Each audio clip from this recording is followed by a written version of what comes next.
I was 14. It was an average night, around 9 p.m. Me and my little cousin are at his house. I'm babysitting for the night while my mom and aunt are shopping and my dad and uncle are at the movie theater. So we're sitting there and I was feeling really strange. Something was wrong, but I couldn't put my finger on it, so I just kept watching TV with my cousin. The feeling wasn't going away, so I got up and walked to the back door to lock it. When I came back through the kitchen, I saw what was causing my weird feeling. In the window, there was a very decrepit and homeless looking man, just staring into the window, looking at my cousin. Protective mode turned on. I pretended like I didn't see the guy, and I told my little cousin we needed to go upstairs because our parents would be home soon, and they wouldn't want him to be staying up late. So I went up the stairs and put him to bed, knowing damn well there was a man outside that wanted in. I was about 125 pounds and 5'8" at the time. I played football for my school. If I remember correctly, I went downstairs and straight into the kitchen and grabbed one of those meat tenderizing hammers, turned back to the window where I saw him before, not there, ran back to the front door and checked that it was locked. Both the deadbolt and the knob were locked. I ran back upstairs with my meat tenderizer and went into my cousin's room and sat down in front of the door. He asked me what I was doing, and I said that he didn't need to worry about it and that he should keep his head low. Called the cops, then my dad and uncle. Cops would take half an hour, and my dad and uncle were 45 minutes away. Then I hear a window shatter and the sound of heavy boots walking around on the main floor. I told my cousin to stay calm, hide under the covers, and to keep silent. I could hear the guy walking around downstairs. It was horrifying. I gripped that meat tenderizer and waited. About 5 minutes pass, and then I hear the boots walking upstairs. At this point, I was having a freaking heart attack.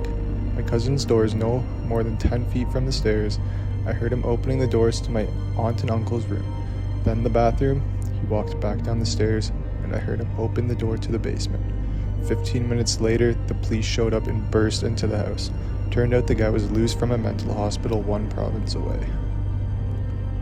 The other night, I'm sleeping in my apartment. I hear my front door open, but I just figure it's my sister coming over to crash on my couch because she got in a fight with her boyfriend, which happens sort of regularly. She's the only one with a key to my apartment. I heard her moving around and figured she was just getting settled and making something to eat. I go back to sleep and think nothing of it. I wake up the next morning for work and she's not there, which is weird since it was 5 a.m. So I text her and ask if she came over. She says no. I check my doors, and the door to the outside I rarely use was left unlocked. I was living in a split-level duplex with my ex, 4 cats, and a foster black lab mix. The cats never went in the lower level family room that I made an office/exercise room, bedroom, and laundry bathroom, and the dog hated being down there. I always had a feeling of being watched, but I chalked it up to there being windows at street level since it was a daylight basement. I had 2 weird experiences, but only the second one qualifies for Home Alone. I'll include the first for context. The first one, I figured it was just my imagination getting the best of me since I didn't like being downstairs. I was doing laundry with my headphones in. My ex was upstairs gaming and completely oblivious to anything going on around him. As I was putting my clothes in to wash, I heard someone snapping their fingers in my ear, like they were next to me and trying to get my attention. No one was there. For the second experience, my ex and half our animals were out of the house for the day, visiting his family in nearby big city. I was downstairs printing off some coupons since it was the early 80s and I didn't have a smartphone. I heard the front door unlock, open, and close, and heard feet on the landing. I called out, "Hey, you're back early," since, well, who else could it be? I walked to the bottom of the stairs, expecting to see my ex on the landing with a very excited dog and 2 very annoyed cats, but there was no one there. No one parked in the driveway, no one parked in the road, no one at home with the neighbors. The cats were upstairs and perfectly uninterested. I called my ex, and he was still in big city and slightly freaked out when I told him what I heard. He raced back, and we decided that if he left again, he should leave the dog there since he seemed to be sensitive and would make me feel safer. I've never had auditory hallucinations before or since. I was home alone, maybe 12 years old. A really annoying boy from my neighborhood liked me, but he wouldn't take no for an answer. My parents left to go somewhere and I was sleeping. I was woken up by the phone ringing. It was a prank phone call saying all sorts of nasty things they wanted to do to me. I just hung up. It was the mid-80s. As soon as I was back in my bedroom, unsettled by the call, this crappy boy knocked on my window and scared the living shit out of me. I've never been so happy to see my parents as I was that day. As a kid, I didn't want to go to a funeral of a close family friend. I stayed home and my parents were pissed. Playing GTA 4 when I heard knocking at the door. Not thinking much about it, I go and open the door and nobody's there. So I go back to playing. After 20 minutes, I hear a louder, more desperate knock, and that one alarmed me and made me jump. I look out the window to see if anything's there, but there's nothing.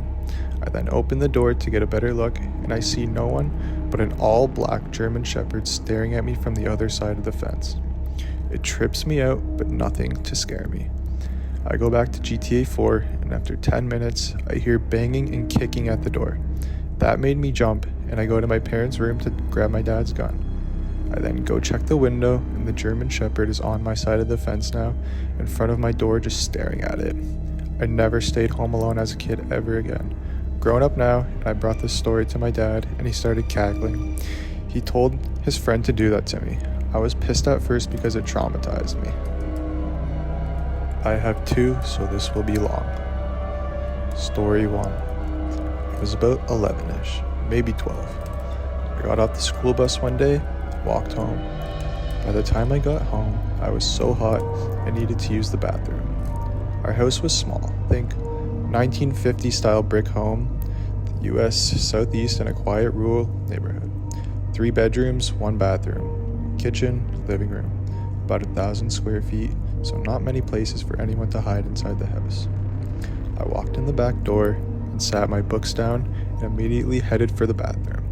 I'm sitting on the toilet this nice sunny day just doing my thing, and I hear my name called from outside the door, and the voice sounded as if it came from the end of the short hallway that runs down the middle of the house.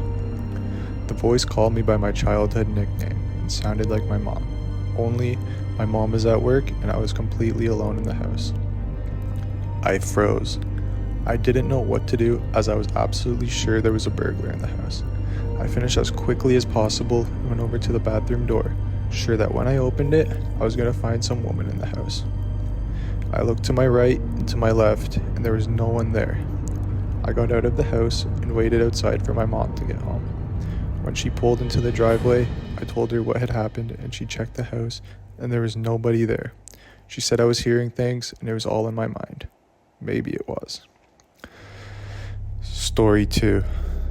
I was in the 7th or 8th grade. I was home alone in the same house. My parents were gone for the day, and it was a weekend. It was cold and dreary outside, and I decided to do some homework. I sat down at the kitchen table and laid out my books and notebook. To my left in the small house was the hallway. If you walk down the hallway, on the right side is the bathroom, and then my bedroom. On the left side of the hallway is my parents' bedroom and my brother's bedroom. That's it, small house. My brother worked all the time and was a lot older, so he wasn't home either. The house was dead silent. The house had that midday low-light, hazy, dreary lighting effect to it, due to the weather and not a lot of windows, which added to the peacefulness of the day. I was working on my homework and everything was fine, and I was enjoying the time alone. From the end of the hallway to my left, a woman said my name. Again, it was my childhood nickname, and it was clear as day. My blood ran cold and I froze. I looked to my left to the end of the hallway and saw nothing. My jacket was nearby, and in one swift movement, I quietly closed my books and grabbed my jacket as my heart was in my throat. I started to cry with fear. I headed directly out the back door without looking back. I went to the standalone garage out back and sat on my dad's red lawnmower and watched the back door to see if anyone came out of the house. Although it would be impossible for anyone to be in the house other than myself because my family were the only people who had been home all day. I sat there shivering for hours until my parents got home. As soon as they pulled into the driveway, I met them and told them what happened. They checked the house and found nothing and said it was my imagination. My mother still lives in the house, and I live with her to help her now that she's elderly. My father died several years ago. Mom always heard Dad calling her name from the living room and talks about it often. She would go into the living room to ask him what he wanted, and he hadn't called her name. She still says it's her imagination. Long story short, I was 20. Around 1 a.m., I saw someone outside my windows walking all around my house trying to get in. My kitchen window was open, screen intact, but I was about 15 feet off the ground, so it was the safest place in case they climbed in a window. I started smelling gasoline. Cops show up, very quickly, and caught my soon-to-be ex-husband, who I had a DVP order on at the time, throwing gasoline all around my house. He was caught and sent to jail for, basically, attempted arson. After that, I bucked up and eventually became a pro boxer, started a job as a correctional officer at the state penitentiary, and was given self-defense classes by the same men that give classes to Secret Service agents. I'm nobody's punching bag anymore.